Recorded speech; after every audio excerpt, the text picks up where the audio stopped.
धर्मवीर भारती जी का जीवन परिचय। धर्मवीर भारती का जन्म 25 दिसंबर 1926 को इलाहाबाद के अतर सुइया मोहल्ले में एक कायस्थ परिवार में हुआ था। उनके पिता का नाम श्री चिरंजीव लाल वर्मा और मां का श्रीमती चंदा देवी था। स्कूली शिक्षा DAV हाई स्कूल में हुई और उच्च शिक्षा इलाहाबाद विश्वविद्यालय में। प्रथम श्रेणी में MA करने के बाद डॉक्टर धीरेन्द्र वर्मा के निर्देशन में सिद्ध साहित्य पर शोध प्रबंध लिखकर उन्होंने PhD प्राप्त की। घर और स्कूल से प्राप्त आर्य समाजी संस्कार, इलाहाबाद और विश्वविद्यालय का साहित्यिक वातावरण, देश भर में होने वाली राजनैतिक हलचलें, बाल्यावस्था में ही पिता की मृत्यु और उससे उत्पन्न आर्थिक संकट, इन सब ने उन्हें अति संवेदनशील, तर्कशील बना दिया। उन्हें जीवन में दो ही शौक थे, अध्ययन और यात्रा। भारती के साहित्य में उनके विशद अध्ययन और यात्रानुभवों का प्रभाव स्पष्ट देखा जा सकता है। जानने की प्रक्रिया में होने और जीने की प्रक्रिया में जानने वाला मिजाज जिन लोगों का है, उनमें मैं अपने को पाता हूं। उन्हें आर्य समाज की चिंतन और तर्क शैली भी प्रभावित करती है और रामायण, महाभारत और श्रीमद् भागवत, प्रसाद और शरत चंद्र का साहित्य उन्हें विशेष प्रिय था। आर्थिक विकास के लिए मार्क्स के सिद्धांत उनके आदर्श थे, परंतु मार्क्सवादियों की अधीरता और मताग्रहता उन्हें अप्रिय थे। सिद्ध साहित्य उनके शोध का विषय था। उनके सच्चिया सिद्धांत से वे विशेष रूप से प्रभावित थे।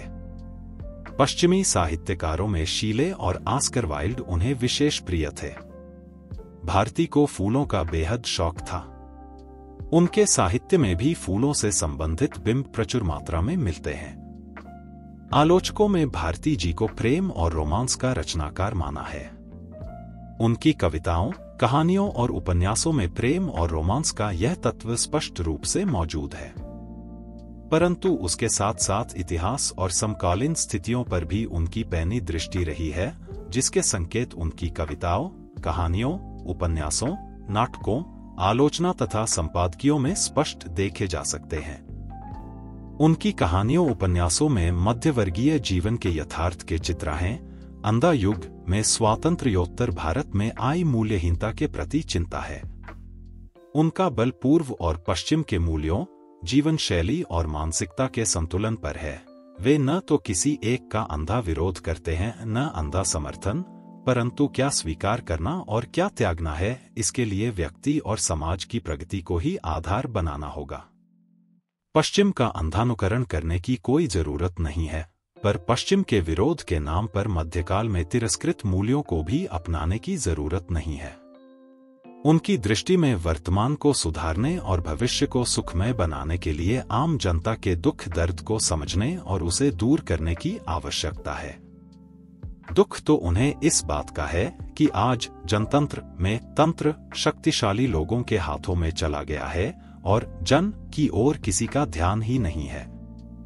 अपनी रचनाओं के माध्यम से इसी जन की आशाओं, आकांक्षाओं, विवशताओं, कष्टों को अभिव्यक्ति देने का प्रयास उन्होंने किया है। कार्यक्षेत्र अध्यापन। 1948 में संगम संपादक श्री इलाचंद्र जोशी में सहकारी संपादक नियुक्त हुए।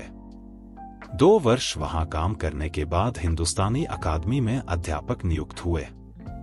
सन 1960 तक कार्य किया। प्रयाग विश्वविद्यालय में अध्यापन के दौरान हिंदी साहित्य कोश के संपादन में सहयोग दिया। निकष पत्रिका निकाली तथा आलोचना का संपादन भी किया।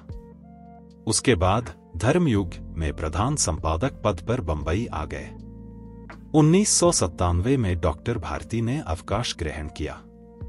1999 में युवा कहानीकार उदय प्रकाश के निर्देशन में साहित्य अकादमी दिल्ली के लिए डॉक्टर भारती पर एक वृत्त चित्र का निर्माण भी हुआ है।